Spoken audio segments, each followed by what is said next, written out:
Om Shanti. So, this is the scientific analysis of divine versions. Today is 7th of July 2025, and our topic is विज्ञान, मनोविज्ञान और दिव्य ज्ञान का संगम। आज हम बाबा की दिव्य वाणी का वैज्ञानिक विश्लेषण करेंगे। बाबा ने हमें आज के जीवन में जो संदेश दिया है वह न केवल आध्यात्मिक है बल्कि आज की न्यूरोसाइंस, मनोविज्ञान और व्यवहारिक जीवन में भी पूरी तरह लागू होता है। चलिए इसे स्टेप बाय स्टेप समझते हैं। द फर्स्ट पॉइंट इज हम आत्मा है, शरीर नहीं। Now let's understand the scientific foundation of this term and neuro identity also. बाबा कहते हैं कि तुम आत्मा हो, बाप भी आत्मा है, टीचर भी आत्मा है। आधुनिक न्यूरोसाइंस कहती है कि हमारी आइडेंटिटी मस्तिष्क के भीतर प्री फ्रंटल कॉर्टेक्स में बनती है। प्री फ्रंटल कॉर्टेक्स मतलब जो डिसीजन मेकिंग सेंटर है ब्रेन का। लेकिन हमारी चेतना, कॉन्शियसनेस का स्रोत आज भी एक रहस्य है साइंस के अकॉर्डिंग, जिसे नॉन लोकलाइज्ड एनर्जी फील्ड माना जाता है।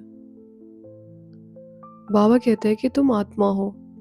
यह उस यूनिवर्सल कॉन्शियसनेस की ओर इशारा करता है जिसे क्वांटम फिजिक्स में यूनिफाइड फील्ड ऑफ एनर्जी कहा गया है।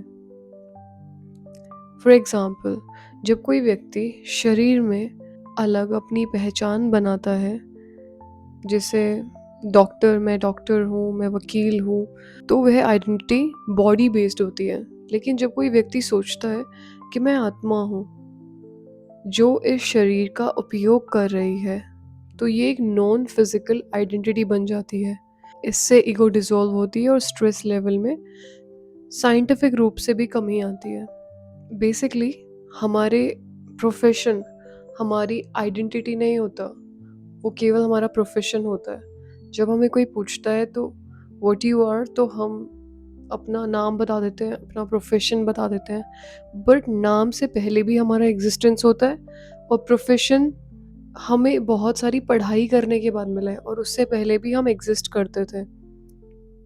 तो अपनी रियल आइडेंटिटी को पहचानना कि मैं इस बॉडी को ऑपरेट करने वाली एक आत्मा हूँ, एक शक्ति हूँ, एक चैतन्य सितारा हूँ, ये हमारी रियल आइडेंटिटी है।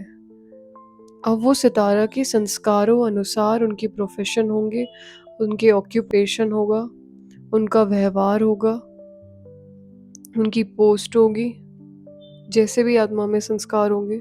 अगर ज़्यादा पढ़ने के संस्कार है तो वो अच्छी पढ़ाई करके अच्छी जॉब करेंगे, अच्छा बिजनेस करेंगे। अगर लड़ने के संस्कार है तो समाज उन्हें नेगेटिविटी से देखेगा कि ये तो ऐसे हैं, वो वैसे हैं। बेसिकली आत्मा एग्जिस्ट करती है सबसे पहले उनके संस्कारों अनुसार। हमारा पद, पोजीशन, घर बार सब हमें उसी अनुसार मिलता है। इसीलिए खुद को पहले आइडेंटिफाई करना ज़रूरी है। उसके बाद किए गए कोई भी कर्म बहुत ही लॉजिकल होंगे, हम एक सही दिशा में काम कर सकते हैं। Okay, the next point is याद की महिमा, द साइंस ऑफ न्यूरोप्लास्टिसिटी। बाबा कहते हैं कि सच्चा खुदाई खिदमतगार वह है जो कम से कम 8 घंटा आत्माभिमानी रहकर पुरुषार्थ करता है। न्यूरोप्लास्टिसिटी कहती है कि हम बार बार किसी थॉट पैटर्न, जैसे मैं आत्माओं को दोहराते हैं, तो हमारे मस्तिष्क में न्यूरल पाथवेज बनते हैं, न्यू न्यूरल पाथवेज। बाबा के अनुसार 8 घंटे आत्मा की स्मृति में रहने से हमारी ब्रेन वायरिंग बदल जाती है। ओके, न्यूरो साइंटिफिक स्टडीज़ भी बताती हैं कि सस्टेन्ड अटेंशन किसी एक थॉट पर रखने से ग्रे मैटर की डेंसिटी बढ़ती है, जिससे फोकस, इमोशनल स्टेबिलिटी और मेमोरी पावर तीव्र होती है। ओके, जैसे कोई प्रोफेशनल 8 घंटे स्किल प्रैक्टिस करता है तो वो एक्सपर्ट बन जाता है, वैसे ही यदि हम 8 घंटे बाबा को याद करें तो हम मास्टरमाइंड बन सकते हैं। बेसिकली पूरे दिन में जब कोई चीज़ पर हमारा अटेंशन 8 घंटे के लिए रहेगा, ऐसा नहीं कि सुबह से 8 घंटे के लिए बैठ जाओ, बस पूरा दिन 8 घंटे बैठ के, चलते फिरते बीच बीच में अपने बुद्धि का अटेंशन खींच के ये याद करना है that I am a point of light, I am a child of God. Okay, जैसे ही याद करोगे पॉइंट ऑफ लाइट, वैसे ही भगवान ऑटोमेटिकली याद आता है। तो जैसे ही हम एक दिन के अंदर 8 घंटे प्रैक्टिस करते हैं सोल कॉन्शियसनेस को, बार बार अपना अटेंशन खींच के, सेम डे से हमारे न्यू न्यूरल पाथवेज क्रिएट होना शुरू हो जाते हैं, जिससे हमें एक ही दिन में परिवर्तन नज़र आना शुरू हो जाएगा। इसीलिए बाबा कहते हैं 8 घंटे याद करो। उसके पीछे न्यूरो साइंस का रीज़न भी है। और 8 घंटे की स्किल प्रैक्टिस हमें एक्सपर्ट बना देती है उस पर्टिकुलर चीज़ में। हमें कॉन्शियसनेस बहुत इजीली शिफ्ट हो जाएगी, बॉडी से हम इजीली सोल कॉन्शियस हो जाएंगे। द नेक्स्ट पॉइंट इज कर्म बंधन से मुक्त होना, scientific law of cause and effect. बाबा कहते हैं कि याद की मेहनत से कर्म बंधन तोड़ो। What law of karma says, हर एक्शन, थॉट, वर्ड, डीड का इक्वल रिएक्शन होता है। यदि हम नेगेटिव थॉट्स जैसे लस्ट, एंगर, अटैचमेंट जनरेट करते हैं तो मस्तिष्क में एमिगडाला सक्रिय होता है, जिससे स्ट्रेस हार्मोन्स जैसे कोर्टिसोल बढ़ता है। जब हम बाबा की याद में रहते हैं तो ब्रेन का प्रीफ्रंटल कॉर्टेक्स एक्टिवेट होता है, जिससे सेरोटोनिन और डोपामाइन जैसे खुश रहने वाले हार्मोन्स बढ़ते हैं। इससे पास्ट नेगेटिव संस्कारों का प्रभाव भी कम हो जाता है और हम फिजिकली और मेंटली स्ट्रांग होते हैं। सी बेसिकली कर्म बंधन की एक साइकिल होती है। हम कर्म करते हैं, उसका हमें फल मिलता है, अच्छे कर्म का अच्छा, बुरे कर्म का बुरा। फाइन, तो हम इस साइकिल में फंस जाते हैं। इस समय हमारे बुरे कर्मों का प्रभाव हम पे बहुत ज़्यादा है, और कभी कभी ऐसा होता है कि कुछ नहीं किया है फिर भी हमारी बुद्धि बिल्कुल ठीक होती है, हमें लगता है कि अपने आप योग लग रहा है, तब हमारे किसी अच्छे कार्मिक पैटर्न का रिटर्न हमारे पास आ रहा है। इस साइकिल को ब्रेक करने के लिए हमें बाबा को याद करना पड़ता है, क्योंकि उनको याद करने से हमारे डीप रूटेड संस्कार के जो कार्मिक पैटर्न्स हैं वो जल करके ख़त्म हो जाते हैं। क्योंकि बाबा को याद करना भी सबसे बड़ा कर्म है, दुनिया का सर्वश्रेष्ठ कर्म होता है ये, कि जब हम परमात्मा को याद करते हैं, इससे ऊंचा और अच्छा कोई कर्म हम कर ही नहीं सकते। हमारी बुद्धि जब भगवान से कनेक्टेड है, मतलब हम दुनिया में सबसे अच्छा कर्म कर रहे हैं। एंड जैसे ही हमारी बुद्धि भगवान से कनेक्ट होती है, उनकी एनर्जीज हमारे अंदर ट्रांसफ़र होना शुरू होती है, सिर्फ हमसे वो पूरे संसार में रेडिएट होती है, जिसकी वजह से एक बहुत अच्छा कर्म हमारा बन जाता है, और उसकी वजह से हमारे ऊपर बने हुए नेगेटिव कर्मों का प्रभाव कम कम और धीरे करके ख़त्म हो जाता है। ठीक है, तो this is how meditation work. ऐसा नहीं कि किसी कर्म का हमें फल नहीं मिलता। अगर गलत किया है तो ऑब्वियसली उसका रिटर्न तो हमारे पास आएगा ही। वो बिल्कुल ऐसे नहीं होता कि बिल्कुल भी नहीं होगा। लेकिन अगर हम मेडिटेशन कर रहे हैं और हमारे अच्छे कर्मों का खाता बहुत ज़्यादा बढ़ता जा रहा है, तो हमारे नेगेटिव कर्मों का प्रभाव कम कम कम होता जाता है, और एक टाइम ऐसा आता है कि वो ख़त्म हो जाता है। फाइन, और इससे हम कर्म बंधनों से मुक्त होते हैं। मुरली पढ़ना एक बहुत अच्छा कर्म कहा जाता है, ठीक है। धारणाएं करना उस वक्त जो हमारे संकल्प चलते हैं वो श्रेष्ठ कर्मों में काउंट होते हैं। सेवा करना अच्छे कर्मों में काउंट होता है, जिससे हमें ब्लेसिंग्स मिलती हैं। तो चारों सब्जेक्ट्स एट द एंड हमें श्रेष्ठ कर्म करना सिखाता है, एंड उसकी वजह से हमें हमारा कुछ अच्छा हिसाब जनरेट होता है, और बदले में हमारे पुराने कामिक पैटर्न्स चेंज होने शुरू हो जाते हैं। तो दिस इज़ हाउ हम कर्म बंधनों से मुक्त हो सकते हैं। और हम कहें कि हम बिना मेडिटेशन करके, अच्छे कर्म करके भी तो अपने पास्ट कार्मिक अकाउंट्स को सेटल कर सकते हैं। सी, हमने 63 बर्थ्स में बहुत सारे विकर्म किए हैं, जिसमें हो सकता है आप कभी किंग रहे हो, कभी क्वीन रहे हो। आपके एक गलत फैसले की वजह से बहुत ज़्यादा लोगों को एक साथ नुकसान हो गया हो। कुछ भी गलत हो सकता है ना, इतने सारे युद्ध हुए हैं, हो सकता है इस युद्ध में हमारे हाथों कितने लोग मारे गए हो, या हमारे गलत फैसलों की वजह से कितनों का। हमने बहुत ज़्यादा विकर्म किए हुए, उनको सेटल करने के लिए meditation is the only way जो बहुत स्पीड से सेटल कर सकते हैं। वरना हाँ, हम अच्छे कर्म भी करके उनको सेटल कर सकते हैं, लेकिन उसके लिए शायद पूरे 63 जन्म दोबारा लेने पड़ेंगे, राइट। बहुत ज़्यादा अच्छे कर्म बदले में करने पड़ेंगे। और जब हम मेडिटेशन करते हैं तो वो सबसे ज़्यादा श्रेष्ठ कर्म माना जाता है, जिसे कर्म योग भी कहा गया है। ओके, योग करते हुए एक श्रेष्ठ कर्म, तो जिस वजह से पूरे संसार में पॉजिटिव वाइब्रेशंस 1 सेकंड में रेडिएट हो जाती है एंड बहुत सारी नेगेटिविटी 1 सेकंड में डिस्ट्रॉय होती है। This is how it works scientifically. Fine. So उससे हमारे सारे पुराने कामिक पैटर्न्स बर्न होते हैं। तो योग करना ये हमारे हाथ में, अटेंशन खींचना पड़ेगा, इंटरेस्ट डेवलप करना पड़ता है उस चीज़ के लिए। नहीं हो रहा है तो तरीके हमें ढूंढने पड़ेंगे। हमारे पास हर चीज़ का सल्यूशन होता है, हम एक्टिवली सोचते नहीं हैं बस। Okay, the next point is सादगी का महत्व, साइकोलॉजिकल इम्पैक्ट। बाबा कहते हैं कि अति देह अभिमान से बचो, सिर्फ सिंपल रहो। साइंटिफिक रिसर्च बताती है कि जो व्यक्ति सिंपल लिविंग करता है उसकी एंजाइटी लेवल कम होता है, डिसीजन फटीग नहीं होती है और हैप्पीनेस इंडेक्स हाई होता है। जब हम बॉडी डेकोरेशन जैसे high cost fashion hair styling में फंसते हैं तो हमारी आइडेंटिटी बॉडी सेंट्रिक हो जाती है, जिससे ईगो और कंपैरिजन बढ़ता है। ठीक है, फॉर एग्जाम्पल मिनिमलिस्ट लाइफस्टाइल, कम खर्च, सादा रहन सहन अपनाने वाले लोग डिप्रेशन और एंजाइटी से दूर रहते हैं। बाबा यही सिखाते हैं कि सादा जीवन, उच्च विचार रखो। Okay, simple living and high living. तो नेक्स्ट पॉइंट इज सतत सेवा और कर्मयोग, ब्रेन्स रिवॉर्ड सिस्टम। बाबा कहते हैं अलौकिक सेवा में तत्पर रहो। साइंटिफिक एक्सप्लेनेशन, एल्ट्रुइज्म, निस्वार्थ सेवा करने से ब्रेन में ऑक्सीटोसिन रिलीज होता है जो लव, ट्रस्ट और हैप्पीनेस से जुड़ा हुआ है। रेगुलरली सेवा करने से ब्रेन का रिवॉर्ड सिस्टम बैलेंस होता है, जिससे सेल्फ सेटिस्फैक्शन बढ़ता है। ओके, फॉर एग्जाम्पल जब कोई डॉक्टर, वकील या शिक्षक सेवा भाव से काम करता है तो उसे गहरी आत्म संतुष्टि मिलती है। यही फीलिंग बाबा की सेवा में भी आती है। इसीलिए बहुत सारे बच्चे सेवाओं पर अच्छा अटेंशन देते हैं, उनसे उनका भाग्य बनता है। कैसे?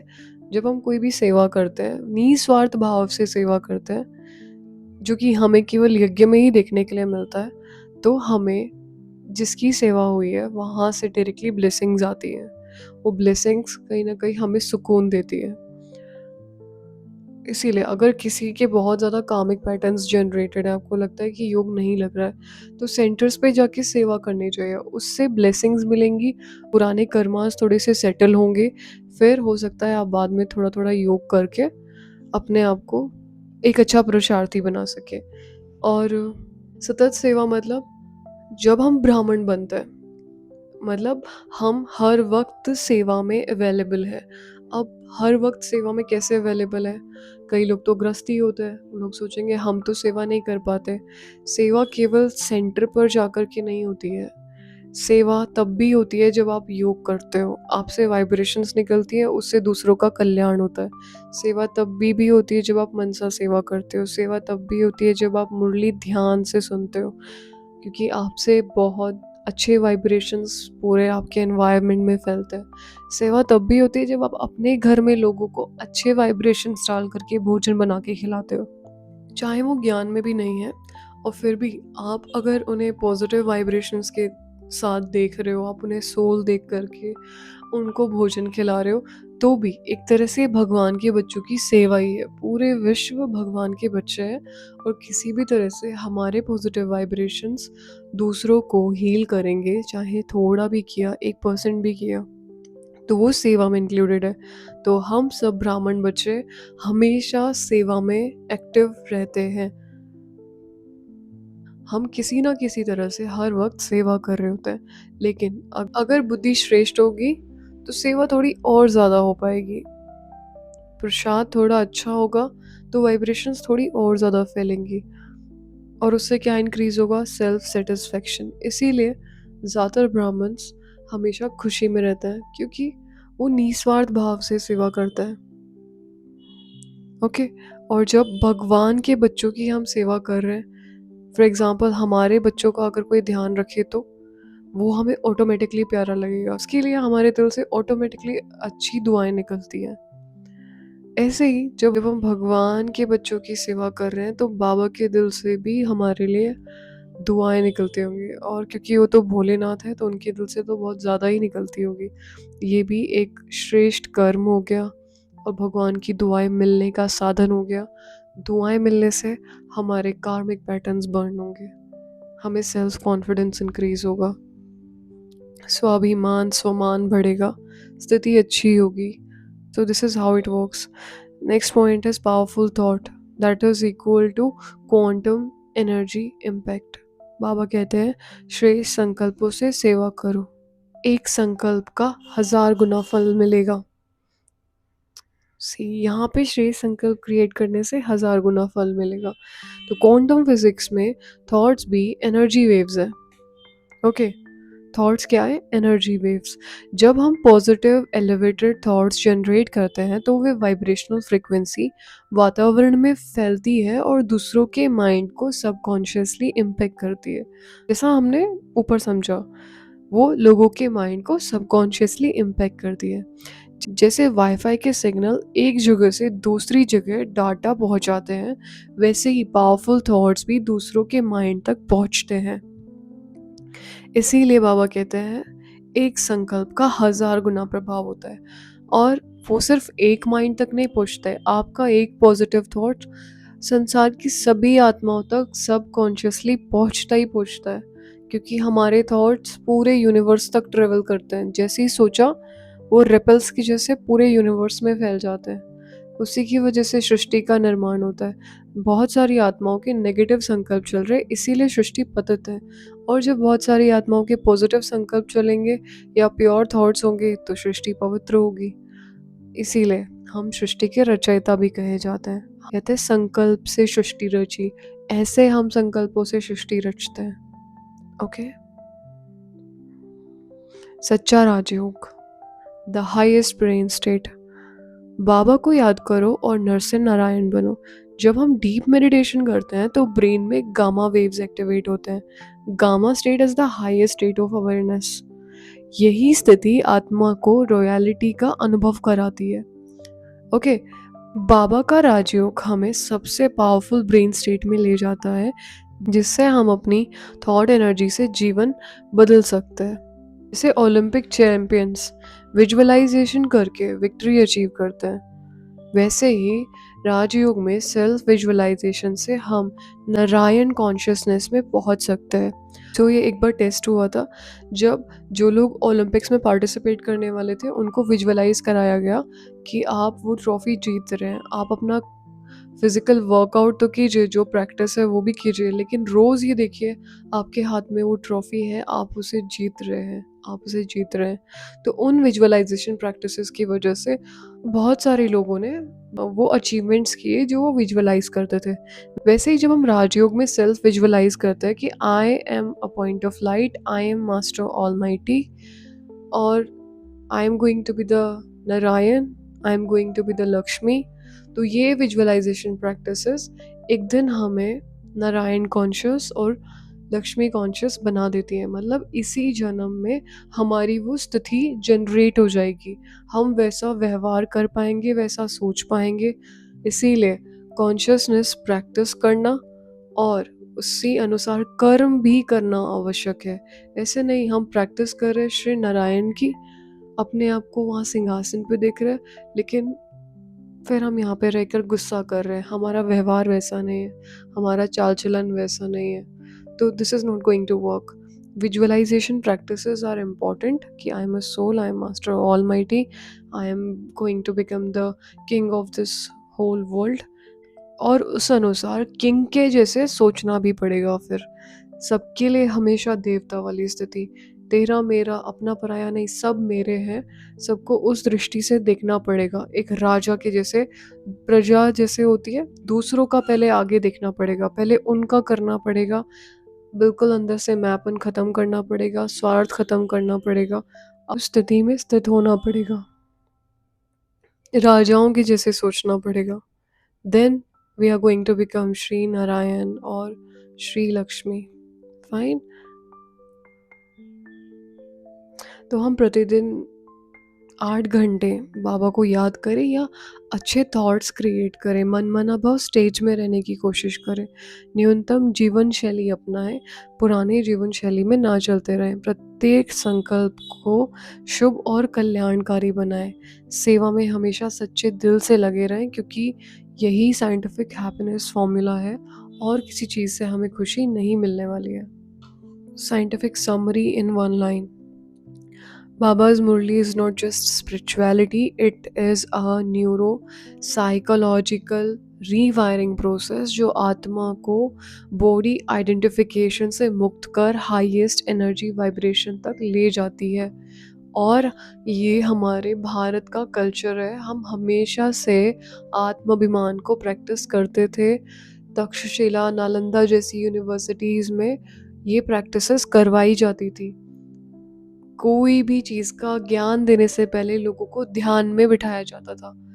जैसे आज स्कूल्स में पढ़ाई से पहले प्रेयर होती है, ये बस कुछ बचा-कुचा कल्चर रह गया है हमारे देश में। पहले ध्यान सिखाया जाता था, ये बताया जाता था कि अपने आप को सोल प्रैक्टिस करो एंड उस प्रैक्टिस के बाद कोई भी पढ़ाई, कोई भी किया गया कर्म परफेक्टली किया जाता था। फुल एनर्जी के साथ परफॉर्म किया जा सकता है। ओके, इसीलिए बाबा कहते हैं सुबह-सुबह चलते-फिरते, कर्म करते हुए भी अपने आप को सोल प्रैक्टिस करो। उठते हो तब मुझे उठते ही मेडिटेशन करके मुझे विजुअलाइज़ करो और अपने परम धाम को विजुअलाइज़ करो। अपने अंदर शक्तियाँ भरो। फिर सुबह उठने की कुछ देर बाद तक मौन धारण करके पार्क में टहलो, छत पे टहलो, लेकिन चलते-फिरते अपने को सोल प्रैक्टिस करो, ठीक है? एंड देन फिर कर्म में पूरे दिन हम काम कर सकते हैं। कर्म करते-करते बीच में अपने आप को रिमाइंड करा सकते हैं। सोल कॉन्शियस में आने के बाद पूरे दिन में की गई प्रैक्टिसेस, पूरे दिन में किए गए कर्म श्रेष्ठ कर्म ही बनेंगे। कुछ भी हमसे नेगेटिव नहीं होगा। फिर शाम को सोने से पहले दोबारा अपने आप को खींचकर सोल कॉन्शियसनेस में लेकर के आओ। ठीक है? This is how it works. तो ये एक साइंस है, ये सिर्फ स्पिरिचुअलिटी नहीं है। This is important to improve our lifestyle, जो कि बहुत ज़्यादा लोग डिप्रेशन में जा रहे हैं, जो कि यूथ को बहुत ज़्यादा प्रॉब्लम हो रही है और सब इम्प्योरिटी की तरफ बहुत स्पीड से बढ़ रहे हैं और जो कि कारण बन गया है संसार में डिप्रेशन रेट इंक्रीज़ करने का। तो अपनी लाइफस्टाइल को चेंज करना ज़रूरी है, बॉडी आइडेंटिफिकेशन से शिफ्ट होकर अपनी रियल आइडेंटिटी को जानना ज़रूरी है और ज्ञान को सुनना, समझना, एनालाइज करना, रियल लाइफ में अप्लाई करना ज़रूरी है। और ये चेंज ही इस विश्व में परिवर्तन ला सकता है और कोई भी इस विश्व को बदल नहीं सकता। हम बदल सकते हैं। We are the creators. Okay, Om Shanti.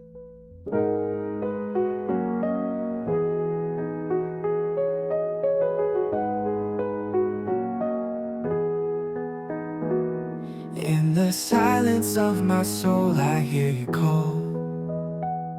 Oh Shiv Baba, my sweet light above all. You wrap me in peace, in your loving grace. I feel you near, though I can't see your face. Beloved Shiv Father, ocean of light, holding me close through the darkest night. With every breath I call your name. Forever my truth, forever the same. When the world fades and I'm lost in thought, your love finds me no matter what. You're not a shadow, you're not a sound, yet in my heart your presence profound. Through every trial, every tear I cry, you lift me higher, teach me to fly. Invisible hand, yet I feel you near, guiding my soul, erasing my fear. Beloved Shiv Father, ocean of light, holding me close through the darkest night.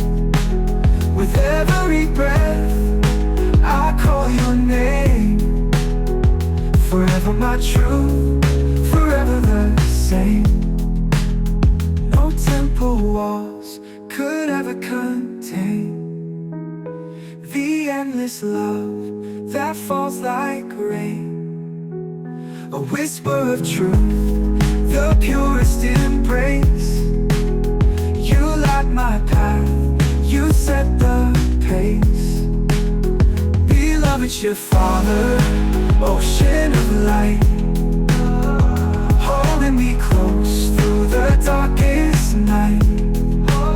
With every breath I call your name, forever my truth, forever the same. The world fades and I'm lost in thought. Your love finds me no matter what.